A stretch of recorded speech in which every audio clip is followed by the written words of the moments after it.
आज की क्लास के अंदर अपन बात करेंगे किसका, स्ट्रक्चर्ड एनालिसिस की। किसकी बात करेंगे? Structured analysis. स्ट्रक्चर्ड एनालिसिस क्या होता है, ठीक है, इसकी बात अपन करेंगे। ठीक है, तो जो स्ट्रक्चर्ड एनालिसिस होता है इसका और क्या नाम है? तो इसका नाम होता है, ठीक है, इसको प्रोसेस मॉडलिंग या डेटा मॉडलिंग भी कहा जाता है। जो स्ट्रक्चर्ड एनालिसिस है, इस स्ट्रक्चर्ड एनालिसिस को क्या कहा जाता है? कहा जाता है तो प्रोसेस मॉडलिंग, प्रोसेस मॉडलिंग, या फिर इसे क्या कहा जाता है? डाटा मॉडलिंग, डाटा मॉडलिंग भी कहा जाता है। तो अपन को पूछा जाए कि सेट के अंदर किस स्टेप को, जो एसडीएल से होते हैं उसके किस स्टेप को जो प्रोसेस मॉडलिंग या फिर डेटा मॉडलिंग कहा जाता है, तो वो किसको कहा जाता है? स्ट्रक्चर्ड एनालिसिस को कहा जाता है। तो स्ट्रक्चर्ड एनालिसिस होता है उसको क्या कहा जाता है? प्रोसेस मॉडलिंग कहा जाता है। और क्या कहा जाता है? डेटा मॉडलिंग कहा जाता है। अब जो स्ट्रक्चर्ड एनालिसिस होता है ये क्या रिप्रेजेंट करता है? तो जो भी अपन प्रोसेस या वर्किंग है, ठीक है, उसको बेटर अंडरस्टैंडिंग के लिए क्या करता है? इसको ग्राफिकल रिप्रेजेंटेशन तैयार करता है। तो अपन जो इसके अंदर बात करेंगे, ठीक है, स्ट्रक्चर एनालिसिस के अंदर अपन क्या करेंगे? किसी भी सिस्टम है या किसी भी सॉफ्टवेयर है, ये उसके जो प्रोसेस है, वर्किंग है, उसको बेटर तरीके से समझने के लिए क्या करेंगे? उसका ग्राफिकल रिप्रेजेंटेशन क्या करेंगे? बनाएंगे। ठीक है, तो स्ट्रक्चर्ड एनालिसिस स्ट्रक्चर्ड एनालिसिस के द्वारा स्ट्रक्चर्ड एनालिसिस के द्वारा किसी किसी सिस्टम किसी सिस्टम के प्रोसेस या वर्किंग को प्रोसेस या वर्किंग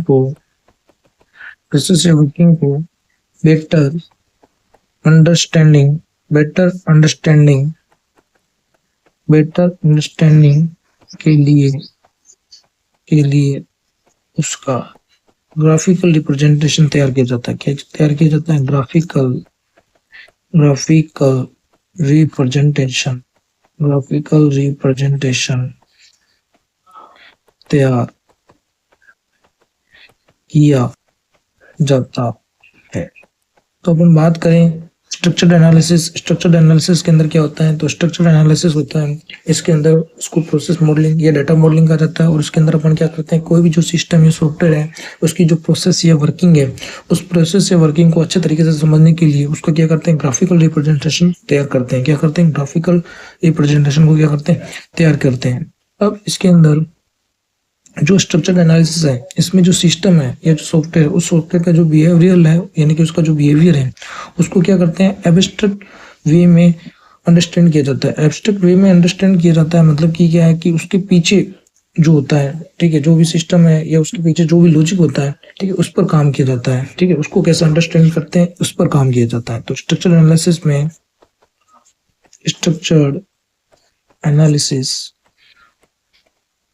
में सिस्टम के बिहेवियरल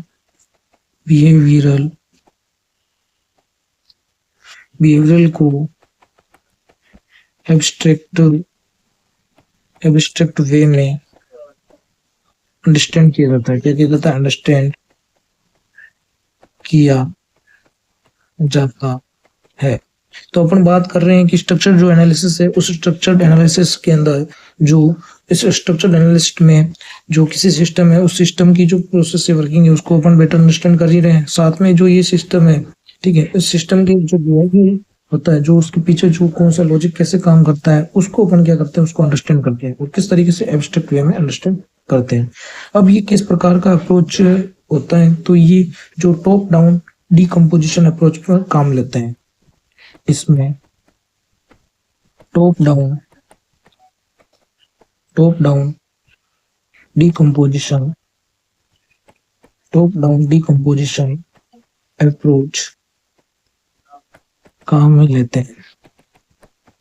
अब टॉप डाउन अप्रोच क्या होता है कि जो टॉप है, उस टॉप पर तो क्या है? एक सिस्टम है, ठीक है, उसको क्या करते हैं अपन? ऐसे सब सिस्टम के अंदर डिवाइड कर देते हैं। फिर उसका क्या करते हैं? ऐसे एनालिसिस करते हैं। ठीक है, तो यहाँ पे तो क्या है? ये टॉप है, ठीक है, और ये क्या है? डाउन। तो इसके अंदर अपन ने जो इसका एनालिसिस कर रहे हैं वो क्या कर रहे हैं? पहले तो सिस्टम का, फिर उसको क्या करते हैं? सब सिस्टम में डिवाइड कर रहे हैं। तो ये प्रकार का क्या हो गया? Top down. और ये क्या है? डीकम्पोजिशन, मतलब कि इसको तोड़ रहे हैं। तो इसके अंदर डिकम्पोजिशन। ठीक है, तो अपन इसको बात करें तो अपन ने बोला है कि जो ये अपना स्ट्रक्चर जो एनालिस्ट है, ठीक है, वो स्ट्रक्चर एनालिसिस के अंदर क्या होता है, तो स्ट्रक्चर एनालिसिस के अंदर होता है टॉप डाउन डिकम्पोजिशन अप्रोच। यानी कि अपन ने जो सिस्टम है उसको क्या कहा, सब सिस्टम में डिवाइड किया। तो ऊपर वाला टॉप है, नीचे वाला क्या है, नीचे वाला क्या है, डाउन है। तो टॉप डाउन डिकम्पोजिशन अप्रोच में क्या लेता है, काम लेता है। अब अपन इसके अंदर बात करते हैं कि जो स्ट्रक्चर एनालिसिस है इसके अंदर कौन कौन से ग्राफिकल रिप्रेजेंटेशन की टेक्निक्स पढ़ेंगे। ठीक है, तो स्ट्रक्चर एनालिस्ट के अंदर कौन कौन से अपन क्या करेंगे, ग्राफिकल रिप्रेजेंटेशन के पार्ट पढ़ेंगे। तो इसके अंदर अपन पढ़ेंगे एक तो डीएफडी, जिसको क्या बोला जाता है, data flow diagram. Data flow diagram एक तो ये रिप्रेजेंटेशन पढ़ेंगे जिसको क्या बोला जाएगा, डीएफडी। फिर अपन बोलेंगे दूसरा पढ़ेंगे जिसको क्या बोला जाता है, डाटा डिक्शनरी। डाटा डिक्शनरी बोला जाएगा। ठीक है, तीसरा अपन कौन सा पढ़ेंगे, तीसरा अपन पढ़ेंगे डिसीजन ट्री। फिर अपन चौथा कौन सा पढ़ेंगे, स्यूडो कोड। और फिर अपन पढ़ेंगे स्ट्रक्चर्ड इंग्लिश। क्या पढ़ेंगे, स्ट्रक्चर्ड इंग्लिश। तो अपन बात करें, ठीक है, स्ट्रक्चर्ड एनालिसिस के अंदर, तो स्ट्रक्चर एनालिसिस के अंदर अपन क्या कौन कौन सी चीजों का जो ग्राफिकल रिप्रेजेंटेशन के अंदर कौन कौन सी टेक्निक यूज करेंगे। तो एक तो अपन पढ़ेंगे डीएफडी, डाटा फ्लो डायग्राम, एक पढ़ेंगे डाटा डिक्शनरी, एक पढ़ेंगे डिसीजन ट्री, एक पढ़ेंगे सूडो कोड और एक पढ़ेंगे स्ट्रक्चर्ड इंग्लिश। ठीक है, तो अपन सबसे पहले टेक्निक की बात करते हैं जो ग्राफिकल रिप्रेजेंटेशन के अंदर है, डीएफडी। कौन सी है, डीएफडी। डीएफडी को क्या कहा जाता है, डाटा फ्लो डायग्राम। अब अपन डीएफडी है, ठीक है, ये क्या करती है, ये ओवरऑल जो डेटा फ्लो है उस सिस्टम के अंदर, जो ओवरऑल जो डेटा फ्लो है उसके बारे में बताती है। किसको बताती है, सिस्टम के अंदर जो भी डेटा फ्लो है, ठीक है, उस डेटा फ्लो को क्या करती है, रिप्रेजेंट करती है। तो डीएफडी क्या रिप्रेजेंट करती है, तो डीएफडी नाम से पता चल रहा है डेटा फ्लो को रिप्रेजेंट करती है। ठीक है, तो डीएफडी किसी सिस्टम के ओवरऑल डाटा फ्लो के बारे में बताती है, के बारे में बताती है। ठीक है, अब जो अपना डीएफडी है, इस डीएफडी को क्या कहा जाता है, बबल चार्ट भी कहा जाता है। क्या कहा जाता है, बबल चार्ट। तो डीएफडी को बबल चार्ट भी कहा जाता है। जो अपना डीएफडी है उस डीएफडी को अपन ने क्या किया, ये सिस्टम है, सिस्टम के जो ये ओवरऑल डेटा फ्लो है उस डेटा फ्लो के बारे में बताती है। और जो डीएफडी है इस डीएफडी को अपन क्या कहते हैं, इस डीएफडी को अपन बबल चार्ट भी कहते हैं। क्या कहते हैं, बबल चार्ट भी कहते हैं। ठीक है, अब अपन को एक चीज ये याद रखना है इंपॉर्टेंट, कि जो डीएफडी है वो किसी भी सिस्टम के कंट्रोल फ्लो या डिसीजन रूल्स को रिप्रेजेंट नहीं करती है, क्योंकि अपन सिर्फ डीएफडी के अंदर सिर्फ डेटा फ्लो की बात कर रहे हैं। ये नहीं बात करेंगे कि इसके अंदर इफ एल्स या कोई कंडीशन के अकॉर्डिंग डिसीजन लेकर फिर वो डाटा किस तरफ जाएगा उसकी अपन बात इसके अंदर नहीं करेंगे। मतलब कि ये जो डिसीजन या लॉजिक वाली जो बात कर रहे हैं वो अपन डीएफडी के अंदर बात नहीं करेंगे। अपन सिर्फ और सिर्फ डीएफडी के अंदर डाटा फ्लो डायग्राम यानी कि डाटा फ्लो के बारे में रिप्रेजेंट करेंगे। तो ये याद रखना है कि डीएफडी किसी सिस्टम के कंट्रोल फ्लो डिसीजन रूल्स को रिप्रेजेंट नहीं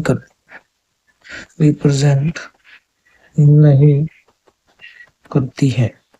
तो अपने को याद रखना है कि जो डीएफडी है वो डीएफडी किसी सिस्टम के कंट्रोल फ्लो है, डिसीजन रूल्स है, उसको रिप्रेजेंट नहीं करती है। किसको रिप्रेजेंट करती है, सिर्फ और सिर्फ डेटा फ्लो को रिप्रेजेंट करती है। ठीक है, अब डीएफडी है वो डीएफडी किसी सिस्टम के ओवरऑल डाटा फ्लो जिसको ओवरऑल फंक्शनलिटी भी बोला जाता है। तो ओवरऑल डाटा फ्लो या ओवरऑल फंक्शनलिटी का रिप्रेजेंटेशन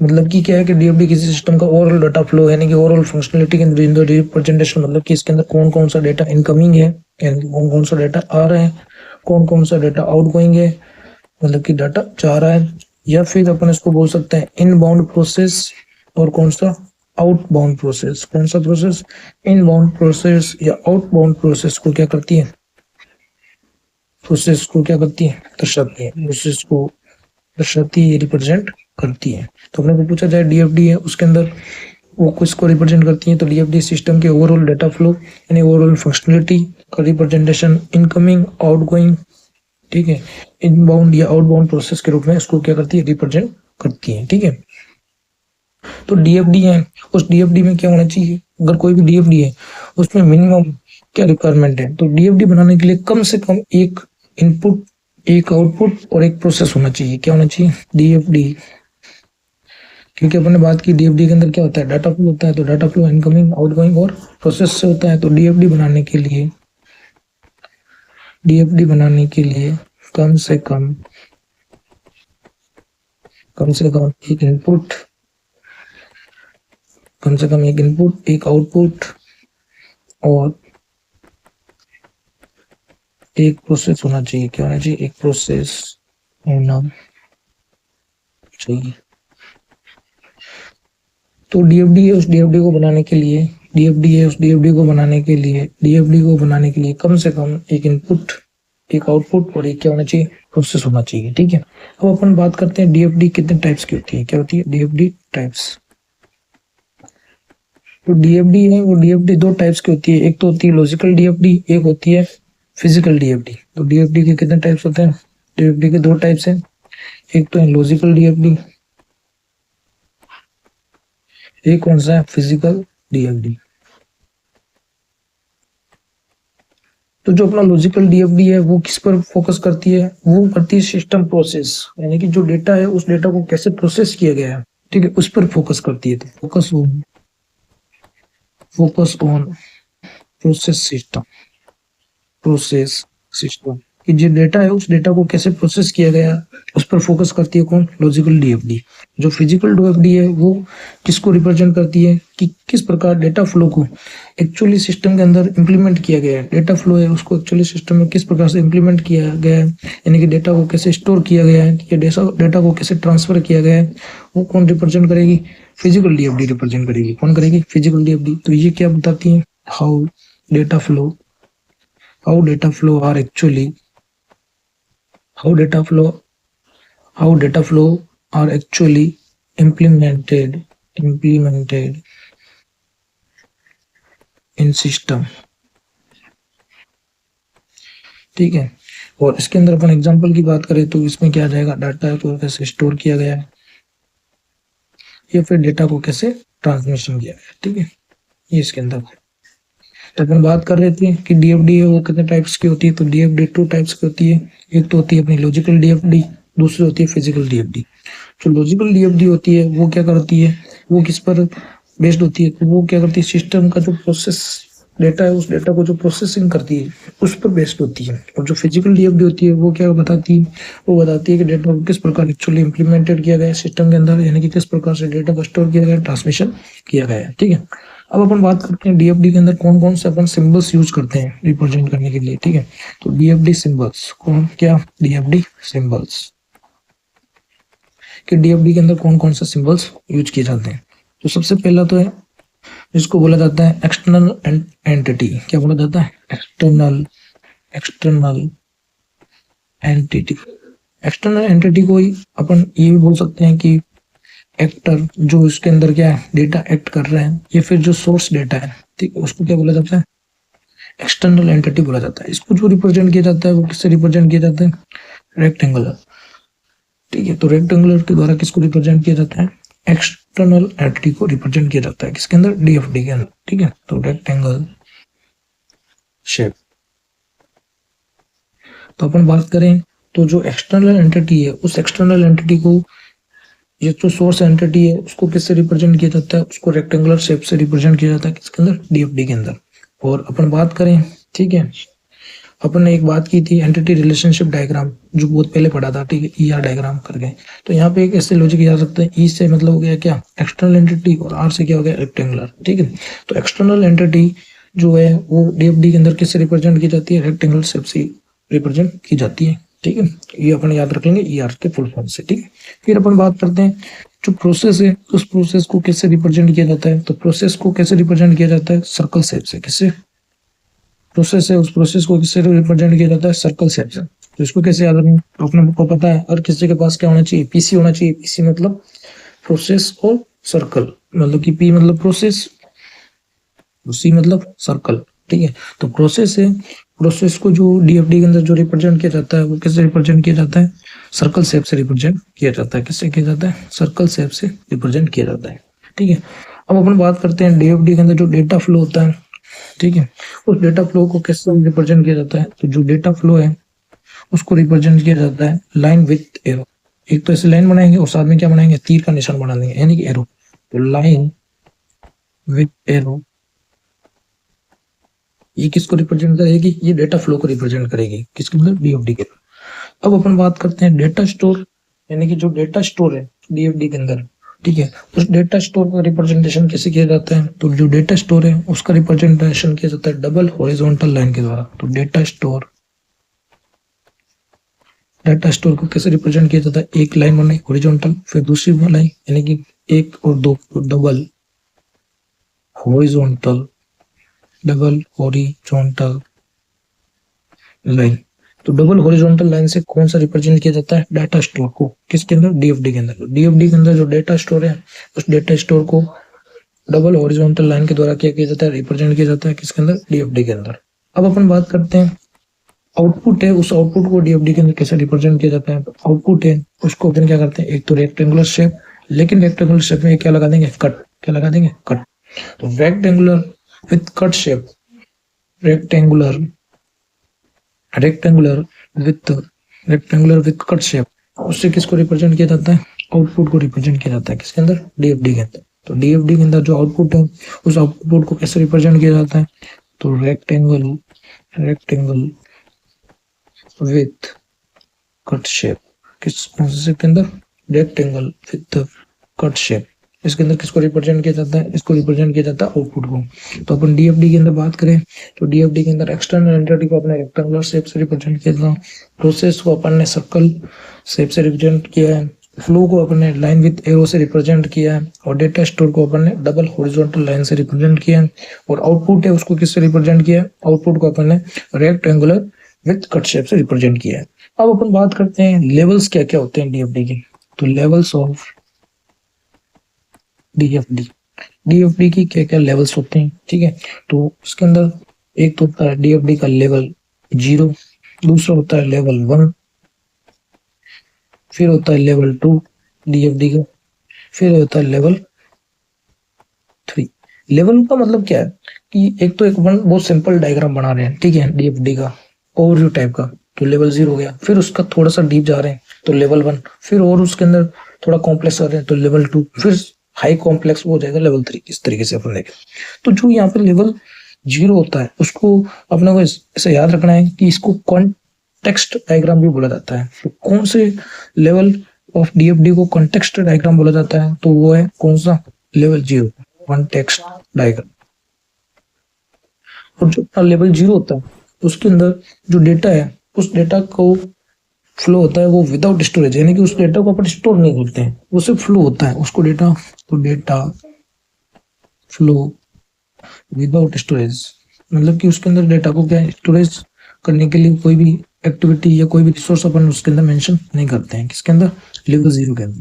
तो अपन सबसे पहले किसकी बात करते हैं, और तो जो अपने को याद रखना है कि जो लेवल्स ऑफ DFD है उसमें लेवल 0 को क्या बोला जाता है, कॉन्टेक्स्ट डायग्राम, और क्या बोला जाता है, या फिर डाटा फ्लो विदाउट स्टोरेज भी बोला जाता है। अब अपन बात करते हैं DFD बनाने के क्या क्या यूज होते हैं। तो अपन बात करते हैं DFD बनाने के रूल्स। क्या, DFD बनाने के रूल्स। तो DFD बनाने के क्या क्या रूल्स होते हैं, तो अपने को एक तो इम्पोर्टेंट पॉइंट है जो कि इसके अंदर याद रखना है कि DFD बनाने के लिए कम से कम एक इनपुट, एक आउटपुट, एक प्रोसेस का होना क्या है, जरूरी होता है। ये मैंने पहले बात की थी कि DFD बनाने के लिए कम से कम, यानी कि मिनिमम एट लिस्ट, कम से कम एक इनपुट, एक आउटपुट और एक प्रोसेस का होना जरूरी है। क्या एक प्रोसेस का होना, एक प्रोसेस का होना जरूरी है।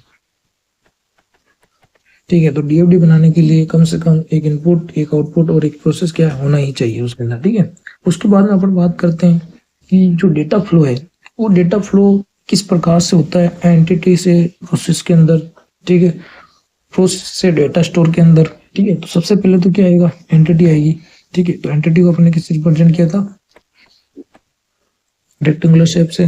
ठीक है, उसके बाद में क्या होगा, उसका प्रोसेस होएगा। ठीक है, और उसके बाद में उसका डेटा स्टोर होएगा। तो अपन इसके अंदर डेटा फ्लो का जो सही क्रम है वो कौन कौन सा हो सकता है उसकी बात करते हैं। ठीक है, तो अपन बात करें। ठीक है, तो एंटिटी से प्रोसेस के बीच डेटा फ्लो हो सकता है कि नहीं हो सकता, तो एंटिटी से प्रोसेस के बीच में डेटा फ्लो हो सकता है, क्योंकि एंटिटी क्या है, इनपुट है, प्रोसेस क्या है, उस पर पहले डेटा को इनपुट पर क्या होगा, प्रोसेसिंग होएगा।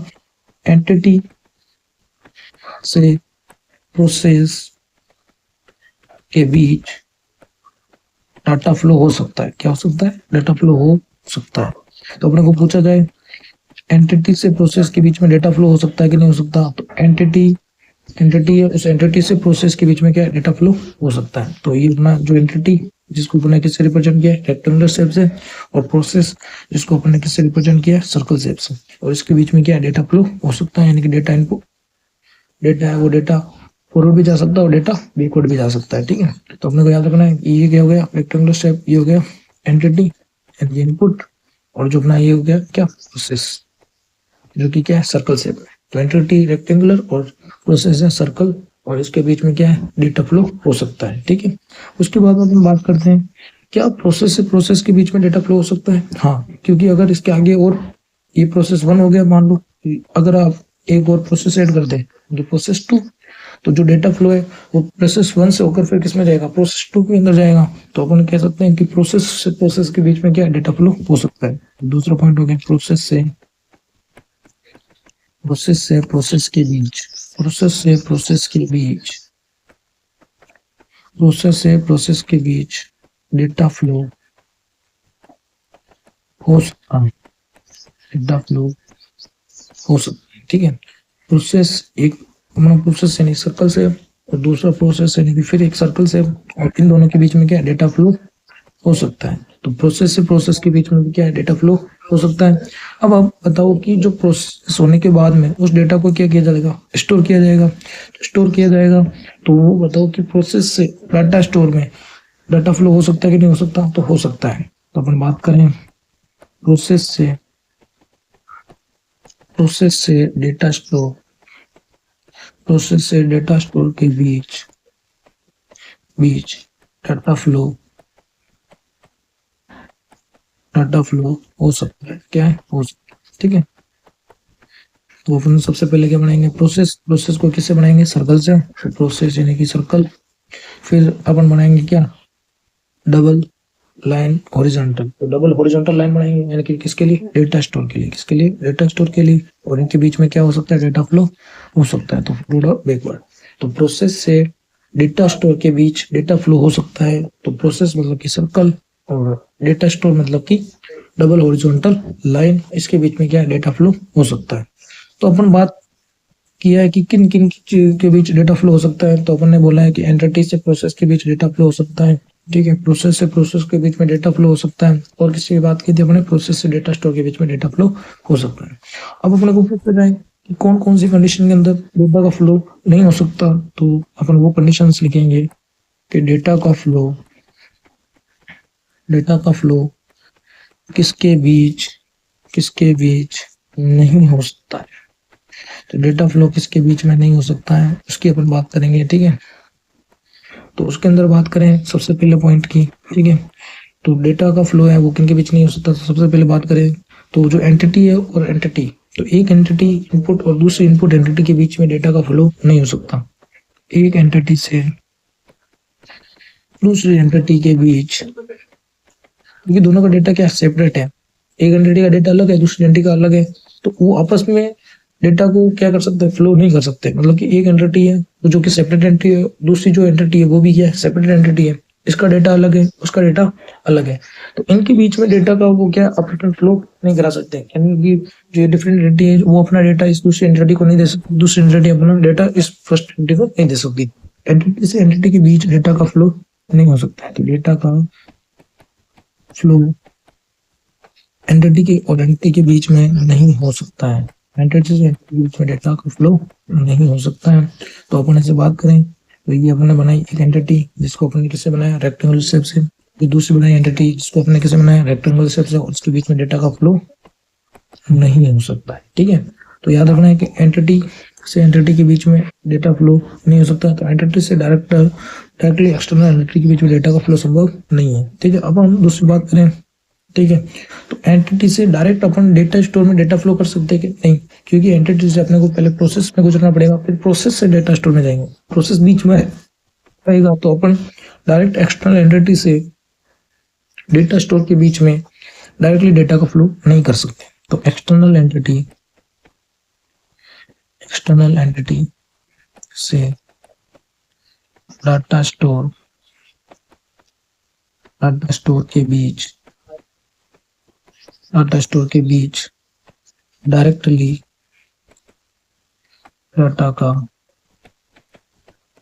डेटा का फ्लो नहीं हो सकता है। तो अपने को याद रखना है कि जो एक्सटर्नल एंटिटी है, कौन सी एंटिटी, एक्सटर्नल एंटिटी, तो जो एक्सटर्नल एंटिटी है उस एक्सटर्नल एंटिटी से, यानी कि एक्सटर्नल एंटिटी क्या हो गई अपनी, रेक्टेंगुलर शेप, इससे जो डेटा स्टोर है, ठीक है, उस डेटा स्टोर यानी कि डबल हॉरिजॉन्टल लाइन, इसके बीच में डेटा फ्लो नहीं हो सकता। इसका कारण क्या है, इसका कारण है कि जो एंटिटी है उस एंटिटी से सबसे पहले डेटा का फ्लो कहाँ होगा, प्रोसेस में होगा, और प्रोसेस से कहाँ जाएगा, डेटा स्टोर में जाएगा। तो डायरेक्टली अपन एंटिटी से डेटा स्टोर के अंदर डाटा का फ्लो नहीं करवा सकते हैं, क्या डेटा का फ्लो नहीं करवा सकते हैं। तो अपने को याद रखना है कि एक्सटर्नल एंटिटी से डाटा स्टोर में डायरेक्टली डेटा का फ्लो नहीं हो सकता है। ठीक है, क्योंकि एंटिटी के बीच और डेटा फ्लो के बीच में, डाटा स्टोर के बीच में क्या आएगा, प्रोसेस आएगा, क्या आएगा, प्रोसेस आएगा। अब अपना लास्ट तीसरा रूल है, उसके अंदर बोला जाता है कि जो डेटा स्टोर है, तो एक डेटा स्टोर से दूसरे डेटा स्टोर के बीच में अपन डाटा का फ्लो करा सकते हैं क्या, तो ये भी नहीं हो सकता। जैसे एक डेटा स्टोर है जो डबल हॉरिजॉन्टल लाइन है, तो दूसरा डेटा स्टोर है, ठीक है, दूसरा डबल हॉरिजॉन्टल लाइन, और इन दोनों के बीच में आपस में डेटा का फ्लो हो सकता है कि नहीं हो सकता, तो उसका भी फ्लो नहीं हो सकता। एक डेटा स्टोर से एक डेटा स्टोर से दूसरे डेटा स्टोर, एक डेटा स्टोर से दूसरे डेटा स्टोर के बीच, एक डेटा स्टोर से दूसरे डेटा स्टोर के बीच डेटा का फ्लो नहीं हो सकता। तो अपने को ये याद रखना है कि जो एक डेटा स्टोर है, उस एक डेटा स्टोर से दूसरे डेटा स्टोर के बीच में डेटा का फ्लो हो सकता है कि नहीं हो सकता, तो एक डेटा स्टोर से दूसरे डेटा के स्टोर के बीच डेटा का फ्लो नहीं हो सकता। एक डबल हॉरिजॉन्टल लाइन और दूसरा डबल हॉरिजॉन्टल लाइन, यानी कि एक डेटा स्टोर से दूसरे डेटा स्टोर, एक डबल हॉरिजॉन्टल लाइन और दूसरी डबल हॉरिजॉन्टल लाइन, यानी कि एक डेटा स्टोर से दूसरे डेटा स्टोर के बीच में डेटा का ट्रांसफर या डेटा का फ्लो नहीं हो सकता है, क्या नहीं हो सकता। तो अपन ने अपने रूल्स के अंदर, डीएफडी के अंदर क्या क्या बात की कि किसके अंदर डेटा का ट्रांसफर संभव है, यानी डेटा का फ्लो कौन कौन से स्टेप में संभव है और कौन कौन से स्टेप में डेटा का फ्लो संभव नहीं है। अब अपन बात करते हैं, ठीक है, जो लेवल्स ऑफ डीएफडी की बात की थी उसके अंदर लेवल 0 डीएफडी की बात करते हैं। किसकी बात करते हैं, लेवल 0 डीएफडी। इसको थोड़ा डिटेल में देखते हैं कि लेवल 0 डीएफडी क्या क्या होता है। ठीक है, तो इसको अपन इनिशियल लेवल या फर्स्ट लेवल डीएफडी भी कहते हैं, क्योंकि डीएफडी की शुरुआत लेवल 1 से नहीं होती, लेवल 0 से होती है। लेवल 0 से होती है, तो लेवल 0 डीएफडी को इनिशियल लेवल या फिर फर्स्ट लेवल डीएफडी भी कहते हैं। क्या कहते हैं, फर्स्ट लेवल डीएफडी भी कहते हैं। तो अपने को पूछा जाए कि जो इनिशियल लेवल डीएफडी या फिर फर्स्ट लेवल डीएफडी कौन सी है, तो वो है लेवल 0 डीएफडी, ना कि लेवल 1। ठीक है, तो लेवल 0 डीएफडी है, इसको क्या बोला जाता है, इनिशियल लेवल डीएफडी या फिर फर्स्ट लेवल डीएफडी भी बोला जाता है। और इसका क्या नाम है, तो लेवल 0 डीएफडी है, इसको कॉन्टेक्स्ट लेवल डायग्राम भी कहा जाता है। क्या कहा जाता है, कॉन्टेक्स्ट लेवल डायग्राम भी कहा जाता है। तो लेवल जीरो डीएफडी को context level diagram context level diagram भी कहा जाता है।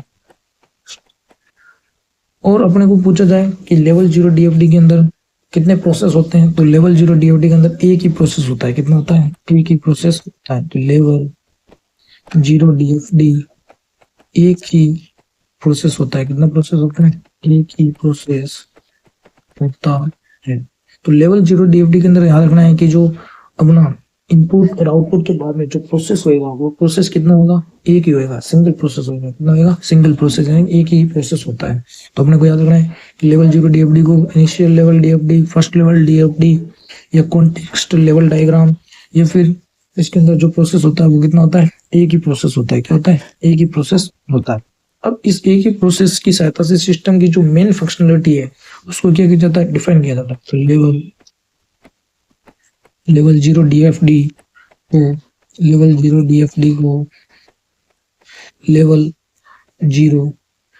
0 डीएफडी को एक प्रोसेस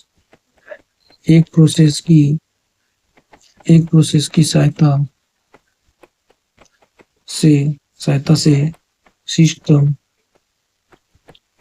की मेन फंक्शनलिटी को डिफाइन किया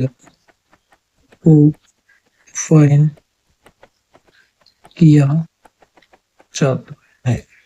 तो अपने को पूछा जाए कि जो ये जो लेवल 0 डीएफडी है, इस लेवल 0 डीएफडी के अंदर जो ये एक प्रोसेस है, इसी एक प्रोसेस के साथ ऐसे किया जाता है सिस्टम की जो भी मेन फंक्शनलिटी होती है उसको पूरा क्या कर दिया जाता है? उसको डिफाइन कर दिया जाता है। और अपने को पूछा जाए सबसे ज्यादा एब्स्ट्रैक्ट लेवल की डीएफडी भी कौन सी होती है? तो 0 लेवल की होती है, क्योंकि इसके अंदर जो डेटा के पीछे फ्लो का रिप्रेजेंटेशन होता है वो सिर्फ अपना ओवरव्यू के रूप में देखते हैं, उसका डिटेल में उसका रिप्रेजेंटेशन नहीं देखते हैं। तो सबसे ज्यादा एब्स्ट्रैक्ट फॉर्म हो गई। एब्स्ट्रैक्ट मतलब क्या हो गया? अपने को सिर्फ ऊपर से ही पता चला। क्या पता चला? ऊपर से पता चला, अंदर डीपली उसका पता नहीं चला। तो सबसे ज्यादा एब्स्ट्रैक्ट फॉर्म भी कौन सी होती है सिस्टम की? वो भी कौन सी होती है? लेवल 0 डीएफडी होती है। कौन सी होती है? लेवल 0 डीएफडी होती है। तो लेवल 0 डीएफडी सबसे ज्यादा एब्स्ट्रैक्ट फॉर्म में सिस्टम सबसे ज्यादा एब्स्ट्रैक्ट फॉर्म में सिस्टम का क्या करती है? रिप्रेजेंटेशन करती है। ठीक है। और अपना जो ये लेवल 0 डीएफडी है उस लेवल 0 डीएफडी के अंदर अपन क्या करते हैं? डेटा स्टोर को भी काम में नहीं लेते हैं। ठीक है। तो अपन ये लेवल 0 डीएफडी की बात की है। आगे अपन जो लेवल 0 डीएफडी के अंदर डायग्राम कैसे बनता है वो नेक्स्ट लेक्चर के अंदर बात करेंगे। ठीक है।